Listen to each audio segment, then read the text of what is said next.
All right, let's get started. Stories from the Iliad. Prologue, the long siege. Across the sea came a host of Greeks armed for war and bent upon the conquest of Troy.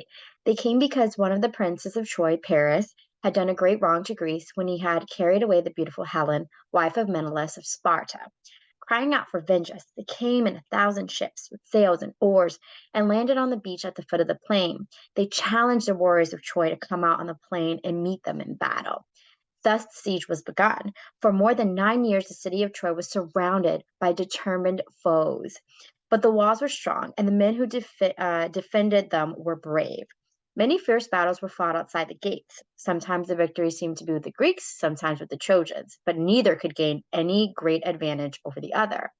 The Trojans could not drive the invaders from their shores. The Greeks could not force their way past the strong walls into the city. One hero after another was slain, now on this side, now on that.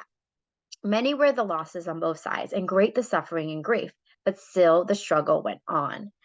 During the long siege, the Greeks sometimes took the battle beyond Troy to neighboring kingdoms friendly to the Trojans, leaving part of their army to watch Troy. The rest of the Greeks went to plunder other cities, taking food, cattle, wine, and sometimes women, whom they forced to work as slaves. Somebody would. I would beat them up.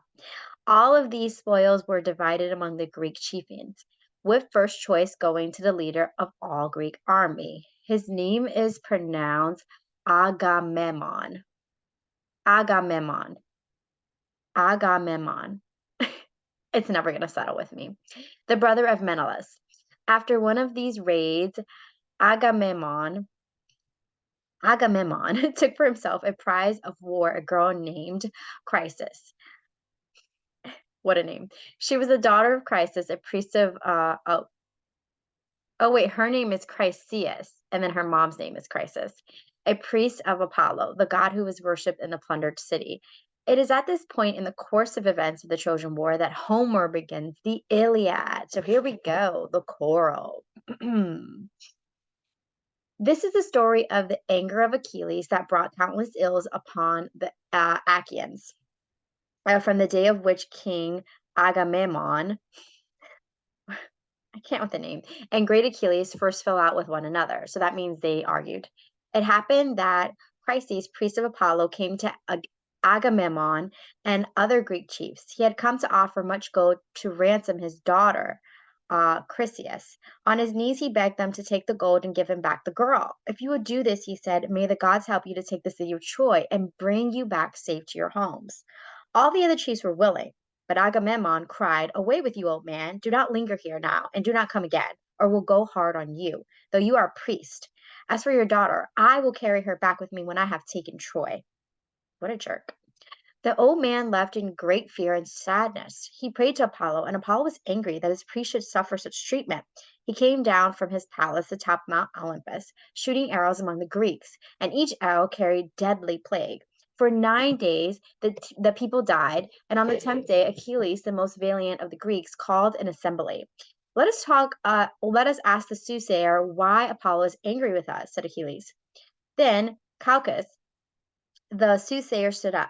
You wish to know why Apollo is angry. I will tell you, but first you must promise to stand by me, for King Agamemnon will be angry when he hears what I have to say. Speak, said Achilles.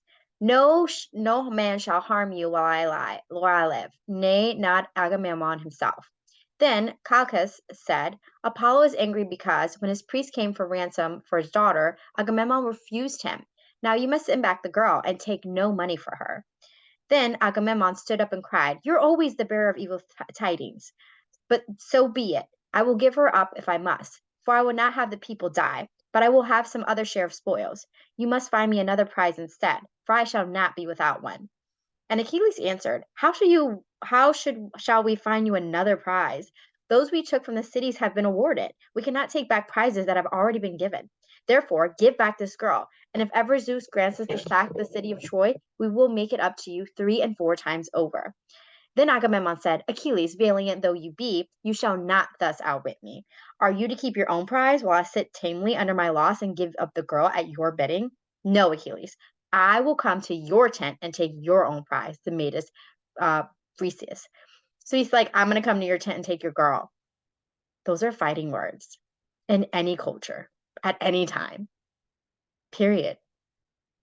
The face of Achilles grew red with anger as he cried. Never was there a king so shameless and greedy. I have no quarrel with the Trojans. I have been fighting in your cause and that of your brother Menelaus. You leave me to fight while you sit in your tent at ease. But when the spoil is divided, you take the lion's share, and now you will take the little that was given to me. I will not stay here to be shamed and robbed. I will return home with my ships, for I will not stay here dishonored to gather gold and goods for you. Go, said Agamemnon, and take your men with you. I have other chieftains as brave, who know that I am master here. Then Achilles was mad with rage. He had half drawn his sword when the goddess Athena appeared by his side, though no one else in the assembly could see her. She caught Achilles by the hand and said, I have come to stay your rage. Use bitter words if you will, but do not draw your sword. Achilles answered, no matter how angry a man may be, he must do as you command. Then he thrust the heavy sword back into the scabbard and turned to the Agamemnon. Drunkard, with eyes of a dog and heart of a deer, never fighting in front of the battle. You would rather go round and rob the prizes from any man who stands up to you. I swear to you that from this time forth you may look for Achilles, but you shall not find him. When your men fall dying by the murderous hands of Hector, you shall not know how to help them, and you shall tear your heart with rage for the hour when you wrong the best of the Achaeans. Wow. And Achilles went apart from his comrades and sat down upon the seashore, full of bitter anger. Then Agamemnon went forth and took counsel with the chiefs, and soon the shrill voices heralds called the Greek host to battle. Many nations and many chiefs were there, but none that could compare with the valiant Achilles. Achilles, whose very being ached for the clang of sword upon sword in battle, but who now sat apart and would not fight. All right, so they got into an argument, and now Achilles is not there to help them. Keep that in mind. Next story, Hector, and how do you pronounce this? Hold on. It's Andromache. Yes, I looked them up this time. Andromache. Now the sons of Troy and their allies came forth from the gates of the city and set themselves in battle array. The most famous of their chiefs were Hector, son of Priam, bravest and best of all. Remember, that's the brother of Paris. And Aeneas, son of the goddess Aphrodite. Across the wide plain that separated the shore from the high walls of Troy, the Greeks went forward to battle silently and in order after the chiefs. But from the Trojan army came loud shouts and cries. On both sides, the gods urged them on. With Ares, the god of war, at his side, Hector dealt death and destruction to the ranks of the Greeks. Hera and Athena saw this and were angered.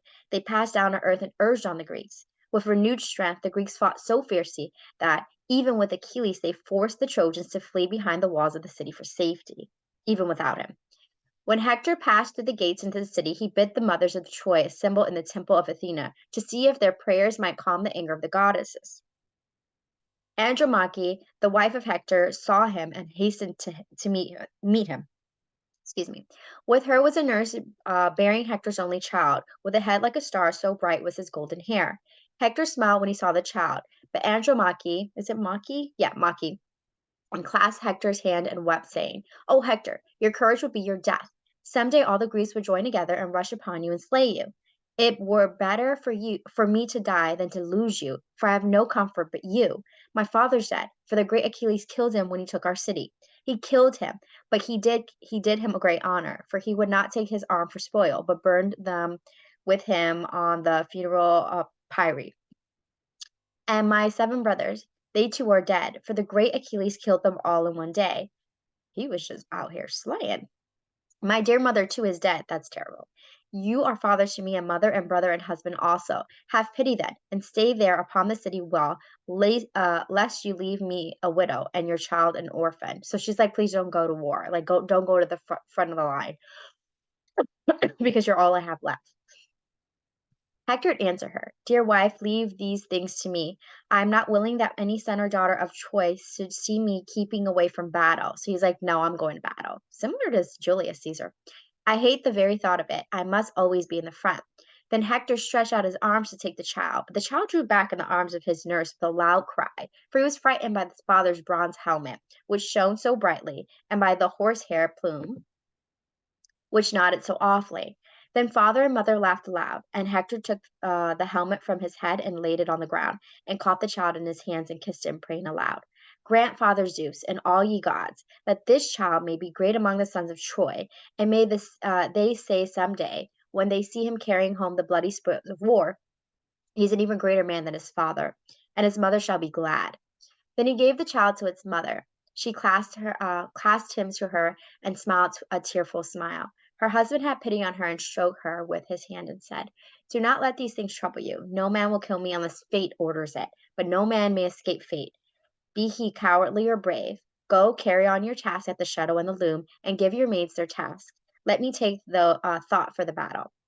Then Hector took up his helmet from the ground, and white-armed Andromache went to her home, often turning back her eyes. And when she came to her home, she called all her maids together, and they wept and wailed for Hector as though he were already dead.